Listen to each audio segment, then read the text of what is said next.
민수기 21장 1절에서 9절 말씀입니다. 구약성경 231면입니다.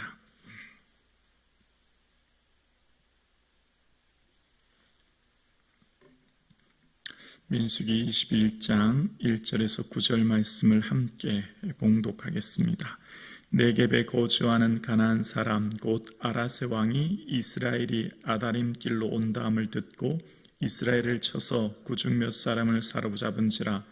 이스라엘이 여호와께서 원하여 이르되 주께서 만일 이 백성을 내 손에 넘기시면 내가 그들의 성읍을 다 멸하리이다. 여호와께서 이스라엘의 목소리를 들으시고 가나안 사람을 그들의 손에 넘기시며 그들과 그들의 성읍을 다 멸하니라. 그러므로 그곳 이름은 호르마라 하였더라. 백성이 호르산에서 출발하여 홍해 길을 따라 에돔 땅을 우회하려 하였다가 길로 말미암아 백성의 마음이 상하니라. 백성이 하나님과 모세를 향하여 원망하되 어찌하여 우리를 애굽에서 인도하여 내어 이 광야에서 죽게 하는가. 이곳에는 먹을 것도 없고 물도 없도다.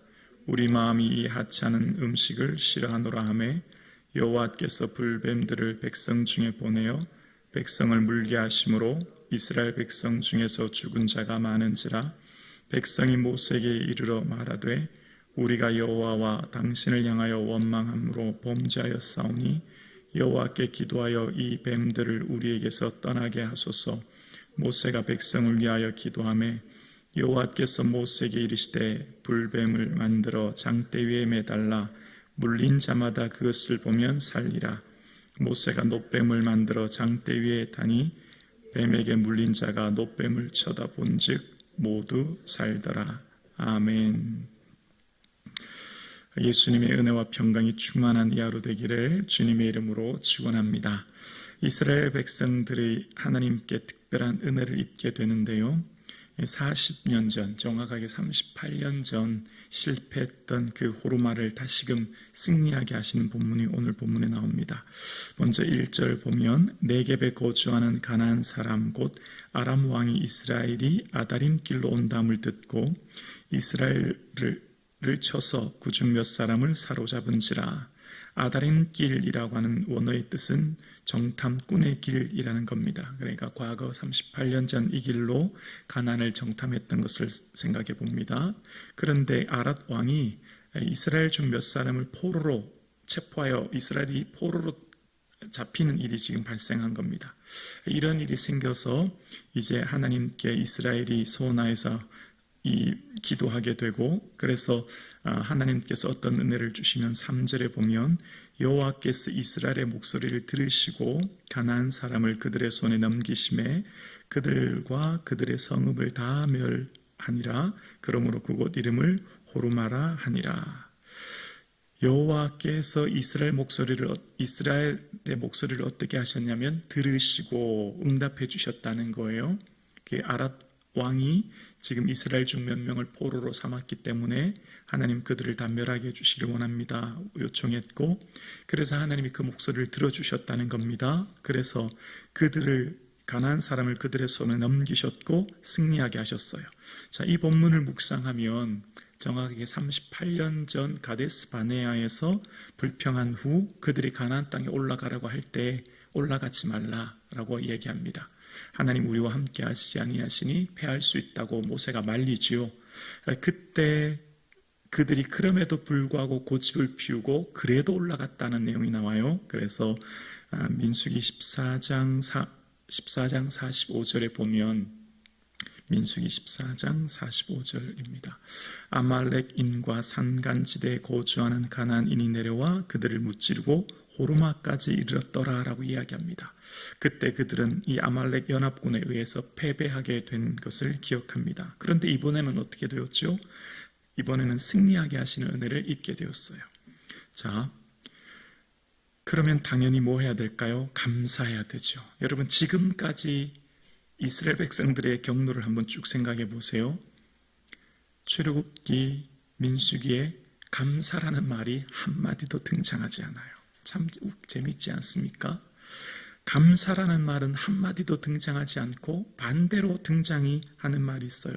많이 등장하는 말이죠. 바로 원망이라는 말입니다. 자, 지금 상황 생각해 볼까요? 우리가 이 아랏 왕에게 포로로 잡힌 사람을 구출해내고 그들을 다 멸했어요. 우리 하나님께서 우리의 목소리를 들어주시고 응답해 주셨어요. 그럼 뭐 해야 되죠? 감사하고 찬양하고 경배하고 높여드려야 되죠. 너무너무 감사한 일 아닙니까? 그런데 어떤 일이 일어나죠? 4절 보면 백성이 호루산에서 출발하여 홍해 길을 따라 에돔 땅을 우회하려 하였다가 길로 말미암아 백성의 마음이 상하니라. 5절이요. 백성이 하나님과 모세를 원망하되 에돔 땅으로 돌아가게 되었. 에돔 땅으로 직진해서 올라가야 되는데 에돔 땅은 에서에게 주었기 때문에 하나님께서는 에돔 땅을 우회하여 돌아가라고 말씀하셨죠. 지난 시간 기억나시죠?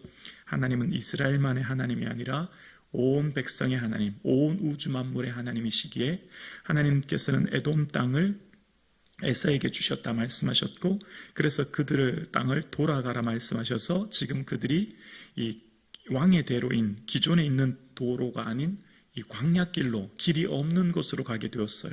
여러분, 광야의 그 땡볕, 더위, 밤의 추위를 견뎌야 되니 그들이 얼마나 힘들었겠습니까? 그래서 그 걸어가는 길, 여정 때문에 마음이 상했고, 5절에 다시 볼게요. 백성이 하나님과라는 표현이 나와요. 여기 처음 등장합니다. 지금까지는 누구만 원망했냐면 모세를 원망했거든요. 아론을 원망했거든요. 근데 하나님과라는 표현은 여기 처음 등장합니다. 드디어 하나님을 직접적으로 원망하기 시작하는 거예요. 여러분, 이 원망이란 단어가 구약에 처음 등장하는 때가 언제인지 아십니까? 처음 원망이란 단어가 언제 등장하냐면 출애굽기 15장에 등장하는데요. 출애굽기 15장 그 34절에 등장할 때가 언제냐면 홍해를 건넌 뒤입니다. 도저히 건널 수 없는 홍해를 건넜어요. 홍해를 마른 땅같이 건넜어요. 그리고 딱 3일이 지납니다. 3일이 지난 다음 그들이 도착한 곳이 수르 광야였거든요. 그 수르 광야에서 마실 물이 없다고 원망하기 시작합니다. 여러분, 처음 등장하는 곳이 바로 이 홍해를 건넌 뒤라는 걸 기억해야 됩니다. 오늘도 마찬가지예요. 호르마 사건 뒤에 승리 다음이었지 않습니까? 그럼 뭐가 있어야 되죠? 당연히 감사와 기쁨과 예배가 있어야 되는데 그들은 또 원망하기 시작합니다. 그런데 이번에는 원망의 대상이 모세를 넘어서 하나님까지 향하여 원망합니다. 그래서 뭐라고 하는지 5절 다시 보면 백성이 모세와 하나님과 모세를 원망하되 어찌하여 우리를 애굽에서 인도하여 내어 이 광야에서 죽게 하는가?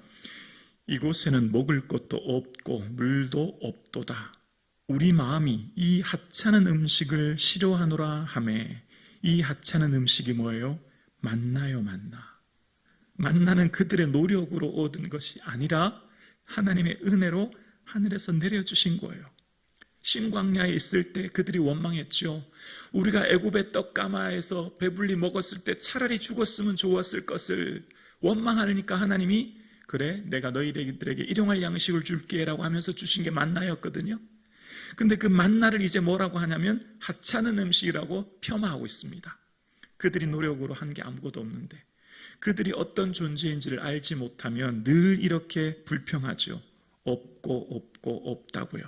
그들이 원래 어떤 존재입니까? 노예입니다. 그리고 그들은 어떤 존재였죠? 전적인 하나님의 은혜로 이 노예였던 그들을 광야로 이끌어내서 하나님의 자유시민으로 부르셨죠.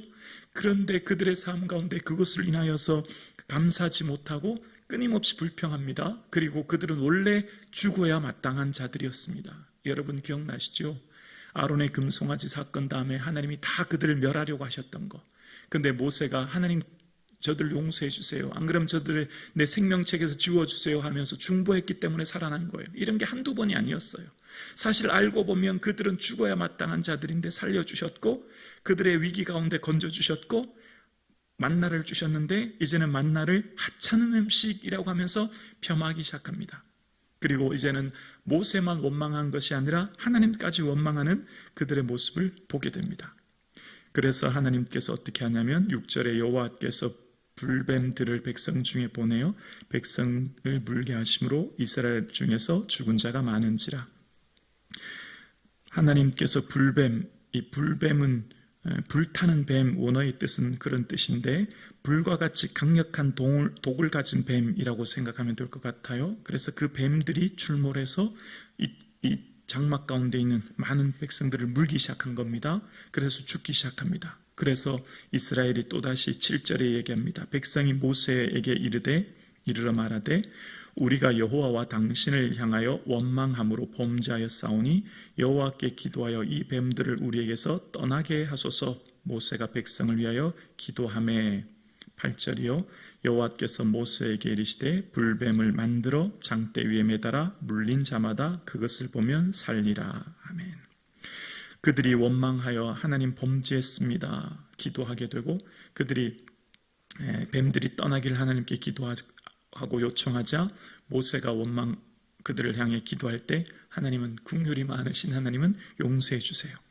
그런데 오늘 본문에 보면 불뱀을 만들어 장대 위에 만들어 매달면 물린 자마다 그것을 보면 어떻게 한다고요? 살리라. 그것을 보면 산다는 겁니다. 장막 안에서 나와서 높이 달린 놋뱀을 보기만 하면 누구든지 살게 된다라고 말씀하십니다. 그래서 요한복음 3장 14절과 15절에 이 사건을 빗대어서 예수님이 이렇게 말씀하십니다. 모세가 광야에서 뱀을 든 것 같이 인자도 들려야 하리니 이는 그를 믿는 자마다 영생을 얻게 하려 하심이라. 아멘. 모세가 뱀을 든 것 같이 인자도 들려야 된다. 믿는 자는 영생을 얻는다. 그 다음 요한복음 3장 16절 말씀에 하나님이 세상을 이처럼 사랑하사 독생자를 주셨으니 라고 말씀하시면서 이는 저를 믿는 자마다 멸망치 않고 영생을 얻게 하려 하심이라 말씀하셨습니다. 믿는 자마다 누구든지 믿으면 구원 얻는다. 놋뱀을 쳐다본 자는 누구든지 고침을 받는다 말씀하셨던 것처럼 인자는 들려야 하고 그 들린 자마다 영생을 얻는다 말씀하신 거예요. 그래서 9절에 보면 9절에 모세가 놋뱀을 만들어 장대 위에 다니 뱀에게 물린 자가 놋뱀을 쳐다본 즉 모두 살더라 라고 이야기합니다. 여러분 놋뱀 자체의 능력이 있는 게 아닙니다. 장대 위에 높이 달린 놋뱀 자체가 능력 있는 게 결코 아니에요. 여기서 말하는 건 뭐죠? 순종이요. 순종. 누구든지 믿음, 그것을 가지고 말씀대로 순종하여 믿고 보는 자는 살게 된다라는 거죠. 그 놋뱀 자체에 어떤 신적 능력이 있는 것을 말씀하시는 게 아닙니다.